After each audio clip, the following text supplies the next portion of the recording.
Assalamualaikum warahmatullahi wabarakatuh. Kembali lagi dengan saya Ahmad Bustan Arifin. Pada kesempatan kali ini saya akan mencoba untuk menginformasikan kepada Bapak Ibu semua bagaimana sih alur untuk rekrutmen seleksi P3K ataupun ASN di tahun 2024 ini. Karena kan yang menjadi titik poin di sini adalah honorer. Seperti apa alurnya? Kita perlu dibahas nih Bapak Ibu semua. Mungkin Bapak Ibu belum mengetahui, silakan disimak, jangan di skip videonya, kita bahas bersama. Informasi ini saya langsung ambil dari paparannya Menpan RB. Mungkin Bapak Ibu belum mengetahui, maka kita bahas bersama, jangan di skip videonya. Sebelum kita ke informasi, alangkah baiknya Bapak Ibu bisa like, comment, share, dan subscribe channel saya. Kemudian Bapak Ibu juga bisa join grup Telegram saya di @steady Abah Channel. Atau Bapak Ibu juga follow TikTok dan Instagram saya di @abarifin_. Kali ini Abah Channel telah memiliki sebuah website yang Bapak Ibu bisa kunjungi nantinya di www.abahchannel.com.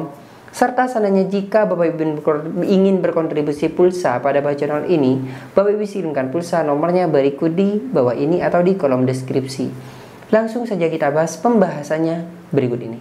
Nah, pada kesempatan kali ini saya akan menjelaskan alur pengusulan kebutuhan ASN tahun 2024, dan ini merupakan paparan yang disampaikan oleh Menpan RB bersama jajarannya saat diskusi terkait dengan penataan tenaga non ASN ini Bapak Ibu semua. Nah, kita langsung masuk pada alur perencanaan kebutuhan ASN tahun 2024. Sekarang kita bahas alur perencanaan kebutuhan ASN tahun 2024 dalam paparan ini. Kita perbesar, kita bahas satu persatu. Nah, yang pertama Bapak Ibu semua, di sini Kemenpan RB membuat surat permintaan usulan kebutuhan ASN. Dan progresnya di sini sudah selesai.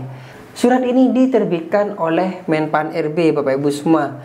Di sini Menpan RB sudah bersurat kepada pejabat pembina kepegawaian instansi di tempat tertanggal 23 Desember tahun 2023. Ini kita bahas nantinya kita di kesempatan yang lain. Jadi untuk progres permintaan usulan kebutuhan ini sudah selesai. Baru kita masuk pada yang kedua, di mana mengusulkan kebutuhan ASN melalui digital platform. Progresnya masih berproses, bukan terchecklist ya Bapak Ibu semua. Dengan artian apa di sini? Di sini instansi daerah atau Pemda ini dibatasi sampai dengan 31 Januari tahun 2024.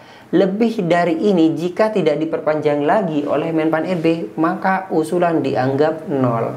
Dengan artian tidak ada kebutuhan di sana. Oleh sebab itu, maka instansi di sini, instansi pemerintah itu wajib melakukan sebuah usulan melalui platform digital, yaitu e-formasi miliknya BKN, Bapak Ibu semua.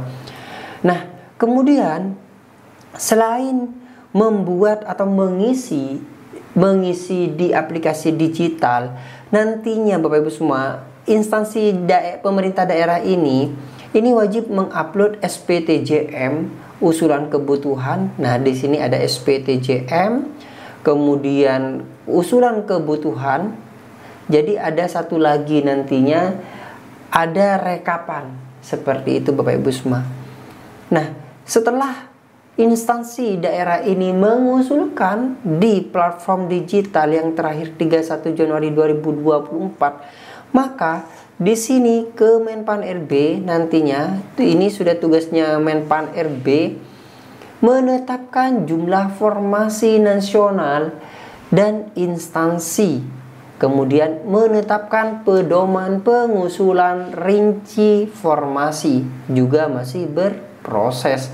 Kenapa masih berproses? Karena kan masih belum batas cut off-nya. Setelah batas cut off biasanya diketahui kan, oh ternyata di instansi A ini membutuhkan P3K sebanyak atau tenaga honornya ada 50 contoh saja. Maka di sini jumlah yang ada P3K-nya saat ini ada 20. maka jumlah kebutuhan untuk tahun 2024 adalah 30. Jadi jumlah yang ada ini dinamakan ABK. Sedangkan jumlah ini analisis kebutuhan beban kerja. Kemudian yang 20 ini disebut budgeting. Nah, seperti itu nanti Bapak Ibu semua. Barulah nanti ketika sudah diketahui 30 ini, maka Menpan RB ini menetapkan jumlah formasi nasional dan menetapkan pedoman pengusulan. Setelah ditetapkan hal ini, maka nantinya masuk ke tahapan keempat, yaitu mempersiapkan sarana dan prasarana pengusulan rincian formasi. Ini BKN. Nah, kalau kita melihat di data ini, maka ini melalui tes. Kalau kita melihat ini ya Bapak Ibu semua, karena sistemnya ini kalau kita melihat formasi, kemudian kebutuhannya apa, dan di sini mempersiapkan sarana dan prasarana pengusulan rincian formasi, ini sepertinya kita menggunakan tes untuk yang tahap pertama ini. Karena nanti Bapak Ibu semua turunan dari peraturan pemerintahnya itu kan belum ada yang mengatur seperti apa teknis honorer yang diangkat, apakah otomatis atau seperti apa, ini kan masih belum ada. Jadi kalau kita melihat hal ini, sepertinya ini masih tes sambil menunggu PP-nya itu turun, yang ditargetkan di bulan April ini akan turun Bapak Ibu semua. Nah, selanjutnya kita masuk pada tahapan kelima, yaitu instansi pemerintah menyampaikan rincian usulan progres segera. Nah, ini segera nih. Instansi pemerintah ini segera menyampaikan rincian usulannya, yang katanya saya itu Bapak Ibu semua hasil rekapan dari aplikasi formasinya beserta SPTJM-nya di sini Bapak Ibu semua. Barulah kita masuk pada yang keenam, yaitu di sini perannya BKN melakukan validasi rincian formasi berdasarkan angka 5 progres segera. Nah, ini segera karena ini 31 Januari tahun 2024 harus sudah selesai. Usulan di sini pemerintah daerah ini menyampaikan usulan ini harus segera dilakukan. Nah, kemudian yang ketujuh di sini Kemenpan RB. Jadi Kemenpan RB melakukan approval hasil validasi BKN. Jadi dari BKN di sini masih dilakukan approval oleh siapa? Yaitu oleh Menpan RB untuk memutuskan nantinya. Barulah nantinya setelah melakukan approval, ini juga tugasnya Menpan RB, yaitu melakukan kebijakan pengadaan ASN progres segera. Nah, ini nantinya jika total yang 30 itu memang sudah murni kekurangan atau kebutuhan, nantinya Kemenpan RB akan mengambil sebuah kebijakan seperti itu. Semoga saja Bapak Ibu semua tanpa tes. Kita aminkan saja di kolom komentar. Semoga saja ini tanpa tes Bapak Ibu semua. Nah, barulah nanti seleksi CSN. Nah, ini loh Bapak Ibu semua, ada seleksi CSN. Kalau seleksi CSN otomatis apa? Biasanya tes kan seperti itu.